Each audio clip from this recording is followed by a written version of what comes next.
voyons l'actualité, ce qui fait fureur actuellement, l'outil de base, l'intelligence artificielle sous toutes ses formes, Mhm. que ce soit dans l'audio, dans le texte, dans la vidéo, dans l'image, Ouais. c'est en train de prendre une ampleur fou. Et je pense que c'est le moment de s'accaparer de cet outil et de bien le s'accaparer et de bien l'utiliser. Ah, mais bien sûr, hein. Et quel est ton regard par rapport à ça? Alors, l'intelligence artificielle, dès le départ, quand j'ai commencé à voir ce que c'était, j'ai un peu. Moi, je suis issu d'une famille, on aime beaucoup l'informatique. Mhm. Je dis d'abord l'informatique, pas la technologie. On aime beaucoup de base l'informatique. Et maintenant, dans l'informatique, chacun peut trouver sa voie. Moi, je suis réalisateur, mon petit frère, il fait des développements d'applications en jeux vidéo, mon frère, chacun trouve un peu son truc. Et donc, un jour, comme ça, mon petit frère me dit que, ah, mais fais ça avec ChatGPT, fais ça avec ChatGPT. On utilise l'intelligence artificielle. Et moi, je suis là, ah, moi, je suis un conservateur, mon cerveau, il tourne, j'ai besoin moi-même de rédiger mes mails, de répondre. Il me dit que tu es en train de raconter n'importe quoi. Ça va te faire gagner en temps. Ouais. Et le monde, je pense qu'il a toujours évolué. Bien sûr. Je sais qu'à l'époque, j'avais inventé un stabilisateur en bois là, avec une bouteille d'eau derrière pour équilibrer. À l'époque, les stabilisateurs n'existaient pas, les motorisés là. Mais j'avais essayé de copier un peu un gars que j'avais vu sur les réseaux.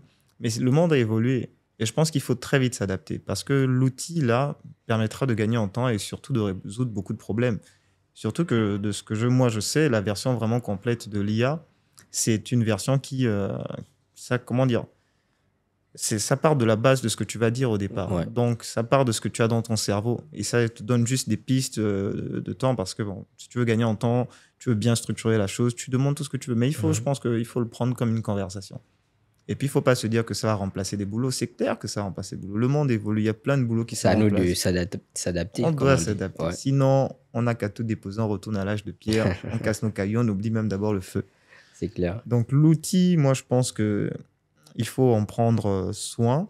Et puis, moi, j'ai un peu peur hein, parce que je suis un grand fan de science-fiction. Donc, je disais à un pote là que moi, chaque fois que j'utilise ChatGPT, je dis s'il te plaît. Il me dit, mais tu dis s'il te plaît, c'est un robot, tout ça. Ça veut dire que je m'en fous le jour où il y aura un gros Il va problème. se rappeler de toi. Il va se rappeler de moi. Non, mais pour de vrai, je me dis ça. Mais toi, du coup, tu penses quoi de l'IA en fait? Moi, je pense que c'est, on va dire, le prolongement du bras, Ouais. d'une certaine manière. C'est-à-dire que l'homme doit avoir ses compétences Mhm. dans un domaine précis et l'IA doit juste compléter la chose, sinon rendre la chose plus formelle ou, comment dire, enrichir la chose en fait. Parce qu'il y a une certaine communauté ou des gens qui se disent que l'IA c'est du pain sur du beurre, ça va faire toi à sa place, toi tu es flex, tu vas être assis. Et ça va Erreur. c'est une très grosse erreur. Même au niveau des élèves et tout, en fait. Ouais. Donc, ne vous amusez pas à l'utiliser, par exemple, pour faire vos devoirs, on va dire devoirs de maison argumentatifs, sans vérifier, etc., sans vous-même avoir Sinon, vous la aurez les mêmes connaissance. réponses, hein. Sinon, non seulement vous avez les mêmes réponses, mais Ouais. il y a forcément des petites coquilles ou des choses, peut-être que l'IA va trop développer, qui ça va se savoir qu'il n'y a pas la touche de l'humain là-dedans, en fait. Voilà, Et il y a un truc que moi, je veux toujours rappeler à tout le monde, c'est que l'IA, c'est aussi Internet. Ouais.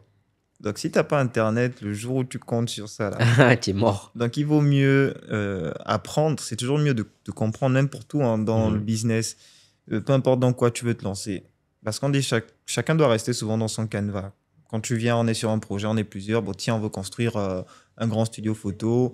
Toi, tu n'es pas architecte. Tu vas dire que moi, j'aimerais un truc comme ça. Le gars qui connaît l'architecte, mais toi, tu vas quand même te documenter un peu ou pas te faire rouler. Et je pense que pour l'IA, il faut toujours se documenter un minimum. Il faut toujours aller un peu plus loin et de lire. Parce que tu as même des gens qui font du copier-coller. Ils ont eu la réponse, ils copient, ils collent là-bas.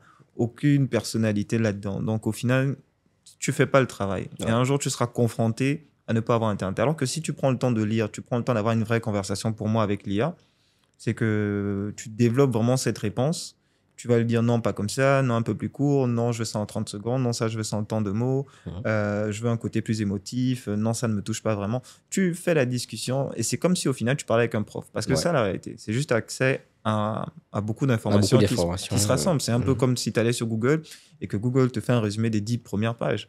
Donc, mais tout part de la première question. Donc, si tu ne sais même pas poser la question, mon gars. Grande question. Ou si tu la poses mal ou... Tu vas te retrouver et ce ne sera pas le même travail. Moi, maintenant, j'utilise vraiment à plein temps. Je pense que j'utilise au moins 3 ou 4 fois par jour. Ouais, ok. J'essaye de D'accord. l'utiliser vraiment au mieux, Mhm. de faire mon planning, de patati patata. Des fois, je reçois un mail, je sens que bon, je sais pas forcément comment répondre dès le départ. Je vais dire, réponds-moi à ce mail, mais j'ai une proximité avec ce Par exemple, client. par rapport à le mail, quand tu dis réponds-moi à ce mail, tu envoies le mail à. Ouais, en fait, ce que je fais, D'accord. c'est que je vais sur mon mail, je copie le mail, Mhm. j'emmène ça sur l'IA, donc je colle là-bas. Ouais. Après, je vais tout en bas, j'écris, rédige-moi une réponse pour ce mail Super, courte. ok, Voilà. je vois. Donc, il va te rédiger. Après, je vais dire, implémente que telle facture n'a pas été payée, implémente que j'attends le retour de telle vidéo, Super. etc. Donc, il va me faire un truc vraiment détaillé qui fait que, en fait, je lui demande juste de rédiger un truc que moi, je lui donne les idées, en fait. Ouais. Et donc, il me donne vraiment une réponse qui me convient et une réponse qui me permet de convaincre le client. Mais comme je lis et comme moi-même j'ai orienté l'IA, Mhm. je serai capable de répondre même si un jour l'IA cessait de fonctionner. Exactement. Et pas que je compte sur ça surtout, non. Exactement. Par rapport à ce que je dis, il faudrait aussi appuyer sur le fait que ces méthodes nous permettent de gagner un temps fou. Ouais. Et l'idée derrière, c'est d'utiliser ce temps qu'on gagne pour être productif. Sur autre chose. Exactement, parce que sinon, ça ne servira à rien d'une certaine manière. Ouais. T'as fait ça, après tu pars dormir. Tu pars dormir, c'est pas productif, c'est pas intéressant, les amis. Non, Donc, du tout. voilà, il y a aussi une chose dont je voulais mettre un point dessus, c'est l'utilisation de l'IA à des mauvaises fins.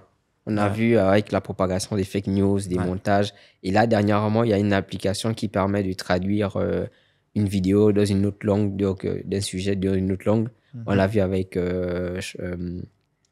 Donald Trump qui parle en français, par exemple. Le deepfake. Ouais. C'est une sorte de, une sorte de deepfake. Une sorte de deepfake. Et ça le fait bien, ça modifie même les lèvres. Ouais, non, il faut s'adapter à la langue. Non, il faut faire attention. Il faut vraiment faire attention. Après, je dirais qu'il y a toujours des choses qui sont dangereuses. Aujourd'hui, quand tu prends le cas du mobile banking avec Move Money ou Airtel Money, tu as des arnaqueurs. Bien sûr. Ouais. Après, je me dis que ça, c'est le bad road, les mauvais chemins que les gens veulent prendre. Mais après, tu as toujours j'ai envie de te dire, des justiciers. Ça devient un travail. Des fois, on va t'engager parce que toi, tu es capable de faire arrêter ces personnes-là, etc. Donc, quelque part, on rentre un peu toujours dans une course du bien et du mal. Bien sûr. Comme tu as quelqu'un qui va te bâcler un travail, tu as quelqu'un qui va faire le travail pro. Pour moi, il faut que certaines personnes développent les skills pour empêcher ces gens-là de nuire, en fait. Bien sûr. Ce sont les gens qui prennent la facilité. C'est comme, vraiment, pour revenir comme l'exemple où on t'appelle, est-ce que tu peux me donner ton code? Et puis quand tu dis non, il finit par t'insulter. Les gens d'Airtel Money et de Move Money, tout ça. Donc, ouais, il faut ça. Je pense qu'il faut vraiment faire attention par rapport à l'IA parce que, ouais, ça peut être dangereux, mais tout comme ça peut être vraiment bénéfique. Après, là, ça dépend vraiment du jugement du bien et du mal que chacun a dans sa tête. Bien sûr. Ouais. Mais il faut afficher, il faut afficher les gens comme ça. Quand tu le trouves, quand tu...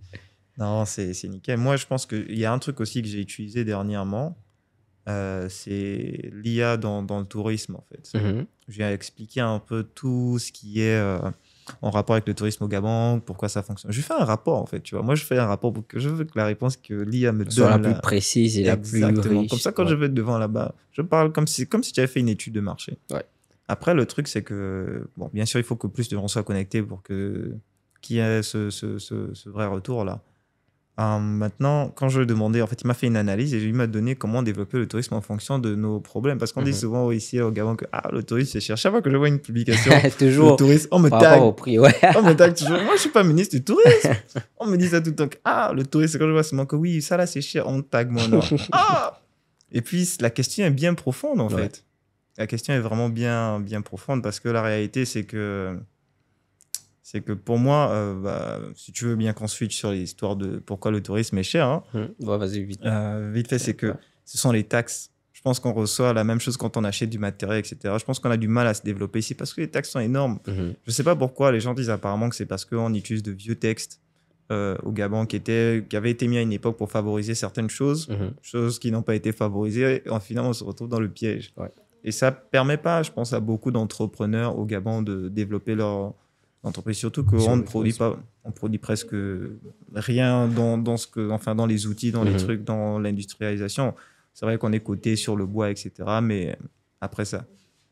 Ouais, je pense que l'État devrait vraiment s'y pencher parce que le but, c'est aussi que le Gabonais lambda puisse avoir accès à certaines choses, à bien découvrir son pays. Et c'est vraiment dommage que des personnes qui vivent dans ce pays, qui perdent la vie sans avoir vu certains paysages ou avoir l'occasion de vivre certaines expériences. Donc, je pense que c'est sur ce mot de fin qu'on va mettre un terme à cette émission. Voilà. En tout Merci cas, Brady d'avoir non, mais fait merci le merci de déplacement. m'avoir invité. Voilà. Et j'espère qu'il y aura beaucoup d'autres invités pour que ton podcast fonctionne bien. En tout cas, tu sais que je serai toujours dispo pour développer tout ça. Ok, super. Donc les amis, n'oubliez pas de lâcher un like, un commentaire, un partage, ça fait plaisir. N'hésitez pas à vous abonner sur toutes les plateformes. Voilà, c'est ambiance chill, sans complexe. On est jeune, on parle de tout et de rien ici. Et voilà, merci.